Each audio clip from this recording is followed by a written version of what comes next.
Be me, 29, just another engineer.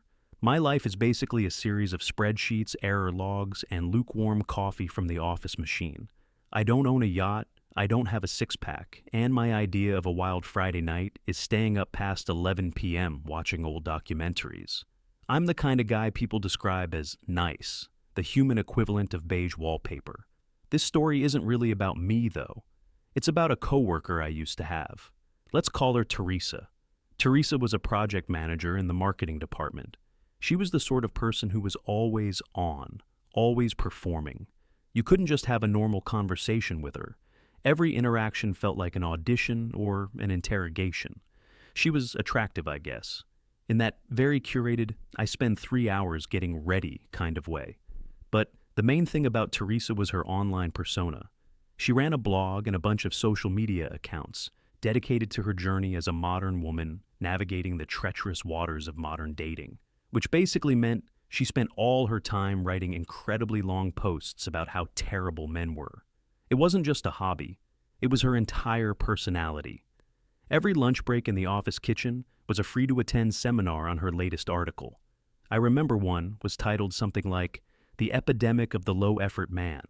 In it, she detailed all the ways average men fail to meet her standards. Things like suggesting a coffee date instead of a 3-course meal at a Michelin star restaurant, or having a hobby like video games or working on cars, which she called indicators of unresolved adolescent tendencies.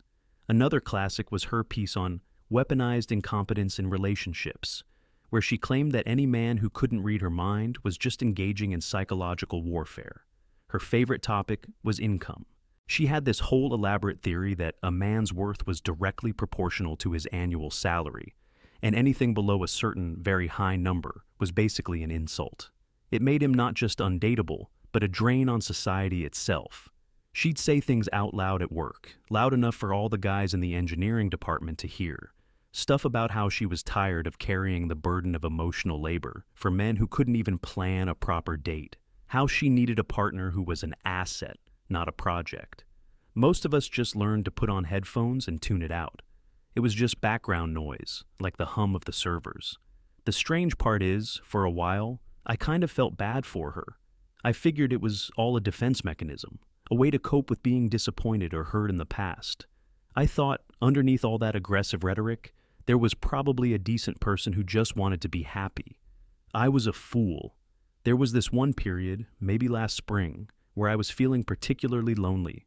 Work was a grind, my friends were all busy with their own lives, and my weekends were becoming a blur of chores and mindless internet browsing. I saw Teresa in the hallway one day, laughing about something with our other coworker, Edna. For a second, she looked normal, happy, and a stupid thought crossed my mind. Maybe her online self isn't her real self. Maybe I should just try to get to know the person, not the blog. So I decided I was going to do it. I was going to ask her out. I spent a couple of days psyching myself up, planning the exact right moment. I didn't want to make it a big deal, just a casual, "Hey, want to grab a coffee sometime?" The moment came on a Friday afternoon. The office was winding down. People were packing their bags, making weekend plans. The atmosphere was relaxed. I saw her standing by the high-tech water cooler that also dispensed sparkling water, filling up her bottle. She was alone. This was my chance. My heart was doing a drum solo against my ribs. My palms were sweaty. I walked over, trying my best to look casual and confident. I waited for her to finish filling her bottle. She turned around and almost bumped into me. She gave me a blank look. "Oh, Mark, need some water?" I shook my head. "Actually, Teresa, I was wondering if you might be interested in getting a coffee sometime this weekend." The words came out a little faster than I wanted, but they were out. For a solid 3 seconds, she just stared at me, no expression. Then, a slow smile spread across her face. It wasn't a nice smile. It was followed by a laugh. Not a chuckle, a full-on loud laugh that made a couple of people at their desks look up. Edna, who was walking by, stopped to see what the commotion was about. Teresa finally caught her breath and looked at me, still smiling that awful smile. She told me that my attempt was adorable, like a little kid trying to lift something too heavy for him. She then patted me on the arm, real condescending-like. She explained, as if to a child, that she was currently investing her time in partners who align with her life goals. She used a lot of business jargon: synergy, upward mobility, return on investment. She finished by saying that while she appreciated the gesture, we were just on completely different levels, and it would be a waste of both our time. Then she turned to Edna, who was trying very hard not to stare, and said something about getting drinks at a new rooftop bar, and they walked away together. I just stood there, by the water cooler. The background noise of the office seemed to fade away. It felt like everyone was looking at me. I don't know if they were, but it felt that way. I felt my face get hot. I just wanted to disappear. I walked back to my desk, packed my bag in silence, and left without saying goodbye to anyone. The drive home was quiet. I didn't even turn on the radio. I wasn't angry. I wasn't even sad, really. I just felt tired. A deep, profound exhaustion.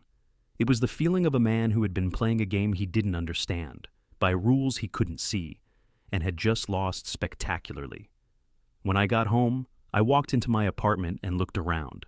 It was just a place where I slept, no personality, nothing that said me. I sat on my couch and pulled out my phone. I opened the first dating app, looked at it for a minute, and then deleted it. Then I deleted the next one, and the one after that. I went to my garage. It was a mess, full of junk from when I moved in years ago. In the back corner, under a dusty tarp, was an old wooden chair I'd picked up from a flea market ages ago. It was a beautiful piece, or it could be. Solid oak with intricate carvings on the back, but it was covered in old, peeling varnish and grime. One of the legs was wobbly. I'd bought it with the intention of fixing it up, but never got around to it. I pulled it out, set it in the middle of the garage, and just looked at it. And I made a decision. No more trying to impress people who didn't care. No more playing the dating game. I was done. From now on, I was going to focus on building things, starting with this chair. The next few months were a blur of work and sawdust. I became obsessed. I spent hours online, watching videos on woodworking and furniture restoration. I bought tools, sanders, chisels, clamps. My garage slowly transformed from a junk repository into a functional workshop. The chair was my first patient. I spent weeks on it. I learned how to strip old varnish without damaging the wood. I learned how to repair the wobbly leg with dowels and wood glue, making it stronger than it was before. I spent an entire weekend just sanding it down, feeling the grain of the wood come to life under my fingertips. It was meditative. When I was working, my mind was quiet. There were no thoughts about my job or my social life or Teresa. There was only the wood, the tool in my hand, and the problem in front of me. It was simple. It was real.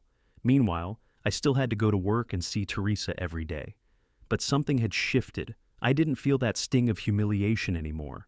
I'd just look at her and she seemed small, unreal, a character from a TV show. I didn't have to try to avoid her. It was like she didn't even see me anymore. I was just part of the office furniture. I got my updates on her life from Edna. Edna was a world-class gossip, and Teresa was her favorite subject. She'd stop by my desk, lean in conspiratorially, and give me the latest report from the front lines of Teresa's dating life. Apparently, Teresa was on a mission, a quest to find her high-value man. She was going on multiple dates a week, all with men she'd meticulously vetted online. Lawyers, finance guys, tech startup bros. Anyone with a fancy job title and a six-figure income. And according to Edna, it was a complete disaster. There was the investment banker who took her to a fancy restaurant, let her talk about herself for 2 hours, and then told her he was only looking for something casual and had 3 other dates scheduled that week. Teresa was apparently furious. She wrote a 2,000-word blog post about how men with money were emotionally unavailable predators. Then there was the surgeon. He seemed perfect on paper. He took her to the opera. He bought her expensive gifts. Teresa was convinced he was the one. She was already planning their future. Then, after their 4th date, he just ghosted her, vanished, blocked her number. Edna heard from a friend of a friend that he was actually married and did this all the time.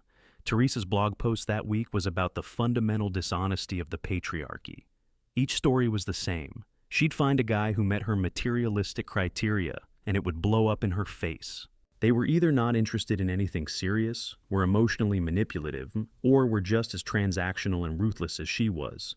She was basically running headfirst into a wall. over and over again, and then blaming the wall for being there. Through all of this, I was in my garage. I finished the chair. It looked incredible. Better than new. I put it in my living room, and it changed the whole space. It was a testament to my patience and hard work. I felt a surge of pride I hadn't felt in years. So I kept going. I found an old, battered coffee table at a yard sale and restored it. Then a set of bookshelves. Then a beautiful writing desk. My apartment started to look like a home. My home. I started getting really good at it. I could look at a piece of junk and see the potential underneath. But my garage workshop was limiting. I needed better tools, more space. I found a local community woodshop online, a place you could rent a bench and use professional-grade equipment. I was nervous the first time I went. I expected it to be full of old, grizzled experts who would laugh at my amateur efforts. It wasn't like that at all. It was just a bunch of regular people, all passionate about the same thing. Young guys, old guys, a few women. Nobody cared about what you did for a living, or how much money you made. They only cared about what you were building. I found my tribe. I'd spend my evenings and weekends there, working on my projects, talking with the other members. We'd share techniques, help each other out with heavy lifting, and just enjoy the process of creating something real with our hands. For the first time in a long time, I felt like I belonged somewhere. Back at the office, the Teresa report from Edna continued. Teresa had a new target, a big one. His name was Julian. He was some kind of venture capitalist, the kind of guy who gets written about in business magazines. He was apparently a friend of our company's CEO and was going to be the guest of honor at an upcoming charity gala. Teresa became obsessed. She talked about him constantly. She had researched everything about him, his career, his investments, his previous relationships. She referred to him not as a person, but as the end game. Getting a date with him became her singular focus in life. The problem was, the gala was an exclusive invitation-only event for major donors and executives. There was no way a mid-level project manager was getting on that list. But Teresa was nothing if not determined. Edna told me she saw Teresa practically begging our boss for a ticket. She tried to frame it as a networking opportunity for the company. Her boss, a no-nonsense woman in her 50s, just laughed her out of the office. We all thought that was the end of it. But we underestimated Teresa's resolve. A week before the event, Edna came rushing over to my desk, her eyes wide with excitement. She told me Teresa had done it. She had secured a ticket. Nobody knew how. Some people speculated she'd paid a ridiculous amount of money to a reseller. Others thought she'd blackmailed someone. It didn't matter. She was in. Her entire focus for that week was preparing for the gala. She took a day off to go shopping for the perfect dress. According to Edna, she spent an entire month's rent on it. She got her hair done, her nails done, everything. She was preparing for battle, the final boss fight in her dating game. The day of the gala, she left work early to get ready. As she walked out of the office, she had this look on her face, a combination of excitement and terrifying intensity. She truly believed this was it, the night her entire philosophy would be vindicated, the night she would finally get everything she thought she deserved. That evening, I was at the wood shop, putting the final coat of finish on a beautiful maple wood desk I'd been working on for over a month. The place was quiet, just the hum of the ventilation system and the soft sound of my brush. I felt a sense of peace. I had no idea that across town, Teresa's world was about to come crashing down. The next Monday at work, the atmosphere was strange. Teresa wasn't there. Her desk was empty. People were whispering. Edna came over to me, and she wasn't smiling or laughing this time. She just looked kind of shocked. She pulled up a chair and told me what had happened. She had gotten the full story from her friend, who had been working as part of the catering staff at the gala. What she described was a catastrophe of epic proportions. According to Edna's friend, Teresa arrived at the gala looking like a predator on the hunt. She was wearing a long, glittery dress that probably cost a fortune to rent, and had her hair piled on top of her head in some complicated arrangement. She apparently spent the first hour just circling the room, holding a glass of champagne she never drank, scanning the crowd for Julian. She finally spotted him holding court in a corner with a group of older, very wealthy-looking men. Teresa took a deep breath, straightened her dress, and made a beeline for him. As she approached the group, one of the men was telling a joke. They all laughed. Teresa tried to time her arrival to the end of the laugh, hoping to slide into the conversation. She stepped up to Julian's side, gave him her most dazzling smile, and waited to be introduced. Julian finished laughing, turned, and glanced at her for a fraction of a second. He didn't even look at her face, just at her empty hands. He then looked past her, at a real waiter standing a few feet away, and said, "Could we get another round for my guests here?" He thought she was a member of the catering staff waiting to take an order. Edna's friend said you could physically see the color drain from Teresa's face.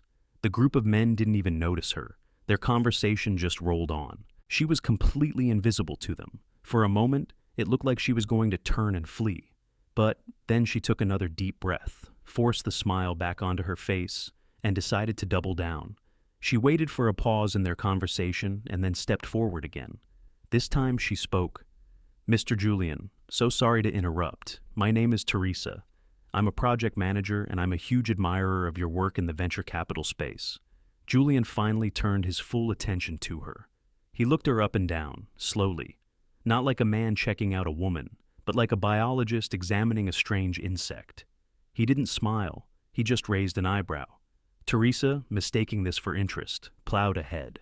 She started talking about brand synergy and market disruption, using all the buzzwords from her marketing job. She was trying to present herself as his peer, someone who understood his world. The other men in the group had fallen silent and were just watching this train wreck happen. After about 30 seconds of her non-stop marketing speak, Julian held up a hand to stop her. The smile on Teresa's face faltered. Julian stepped a little closer to her. His voice wasn't loud, but it was cold and clear, and everyone in the immediate vicinity could hear him. He said, "Let me be very clear with you. I appreciate the effort. Really, I do." He paused for a second, then he went on. "The women I spend my time with, the women I invest in, they fall into two categories. They are either the founders and CEOs of their own successful companies, or they come from families with their own fortunes and powerful networks." He looked her straight in the eye. They bring something tangible to the table: capital, connections, a legacy. Now, I have to ask, what is it exactly that you bring to the table? Silence. Edna's friend said it was the most brutal thing she'd ever witnessed. Teresa just stood there, her mouth slightly open. The confident, articulate woman from the office was gone. She had nothing to say. There was no blog post that could get her out of this. Julian held her gaze for another second, then just gave a slight shake of his head, turned back to his friends and said, "Now, where were we?" The group immediately resumed their conversation, as if she had never been there. Teresa stood there, completely frozen, for what felt like an eternity. Then she turned, without a word, and walked away. She didn't run. She walked with a strange, stiff posture, right across the ballroom, through the main doors, and out into the night. That was the last anyone saw of her that evening. Hearing the story, I didn't feel happy. I didn't feel vindicated. I just felt a strange sort of emptiness. It was such a pathetic end to her grand crusade. That same week, I was at the wood shop, putting the finishing touches on a really intricate chest of drawers I was building from scratch. I was sanding the final drawer, feeling the smooth perfection of the wood, totally lost in the process. I felt a presence beside me and looked up. It was a woman I'd seen around the shop a few times. She was usually working on smaller, more delicate projects, like jewelry boxes. She was dressed in practical clothes, a little bit of sawdust in her hair, and she had a friendly, genuine smile. She pointed at the chest of drawers. "That's beautiful! Did you design it yourself?" I was a little taken aback. I just nodded and said thanks. She stepped closer to inspect the joinery, running her fingers lightly over a dovetailed joint. "Wow," she said, looking genuinely impressed. "This is incredible work. You have amazing hands." It was probably the most sincere compliment I had ever received. It wasn't about my job, my car, or my clothes. It was about something I had created, something that came from me. We started talking about wood, about tools, about the satisfaction of making something real. Her name wasn't important. What was important was that the conversation was easy, effortless. There were no mind games, no tests, no hidden meanings. After talking for about an hour, as she was packing up to leave, I took a chance. I asked her if she'd like to get a coffee sometime. She smiled, a real warm smile, and said she'd love that. We went out for coffee that weekend, and it was just nice. We talked for 3 hours and it felt like 30 minutes. And so, my life started to change. I had my work, which was fine. I had my workshop, which was my passion. And now I had someone to share things with. Someone who liked me for who I was, not for who she thought I should be. A month or two passed. Teresa eventually came back to work. But she was a different person. The loud, performative personality was gone. She wore simple clothes, no heavy makeup. Her hair was just tied back in a ponytail. She didn't speak during meetings unless she was asked a direct question. She ate lunch at her desk, alone. She had deleted her blog and all her social media accounts. They just vanished from the internet. It was like the old Teresa had died at that gala, and this quiet, sad ghost had taken her place. People in the office didn't know how to act around her. They mostly just ignored her. She had become the very thing she used to despise, an invisible, average person. Sometimes I'd pass her in the hallway, and she'd look at me with this strange, unreadable expression. I didn't feel anything. No pity, no anger, nothing. She was just a coworker, a ghost. My own life, in the meantime, was better than it had ever been. My girlfriend and I were getting serious. We'd spend weekends going on hikes or working on our respective projects side by side in the garage. I had never felt so comfortable with another person. I was happy, genuinely happy. About 6 months after the gala incident, I was leaving work on a Friday evening. I was walking through the near-empty parking lot, talking on the phone with my girlfriend, making plans for dinner. I was laughing about something she said as I unlocked my car. I heard a quiet voice behind me. "Mark?" I turned around. It was Teresa. She was holding a paper cup of what was probably terrible coffee from the office vending machine. She looked nervous. She wouldn't quite meet my eyes. "Hey," I said, ending my phone call. "What's up?" She took a shaky breath. I wanted to say I'm sorry." Her voice was barely a whisper.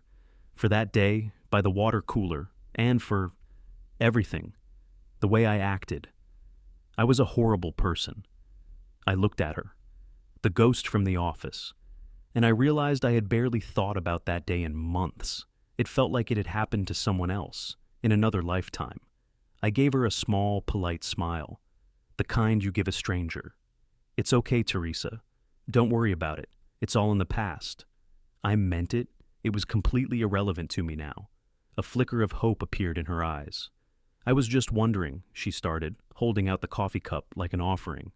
Maybe you'd want to get a real coffee sometime, and we could just talk." The irony was so thick you could cut it with a knife. I didn't laugh. I didn't get angry. I just felt a wave of detachment. I shook my head gently. "I appreciate the offer, Teresa, but I can't. My girlfriend is waiting for me." I didn't say it to be cruel. It was just the truth. "Oh," she said. Her face fell. The small flicker of hope was extinguished. "Oh, okay, of course." I gave her a final nod. "Have a good weekend." I got in my car, started the engine, and pulled out of the parking spot.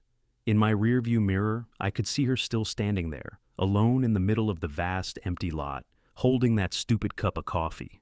As I drove away, I didn't feel a sense of victory or triumph. I just felt free. I thought about how, not so long ago, her opinion of me felt like a judgment on my entire existence. Her rejection had felt like a confirmation of all my worst fears about myself. But it wasn't about me at all. It was never about me. It was about her and her broken ideas about the world. Some people build their lives on a foundation of anger and entitlement, and then act surprised when it all comes crashing down. I turned up the music on my car stereo and drove on, heading towards a real home, a real life, and a real person who was waiting for me. I never looked back.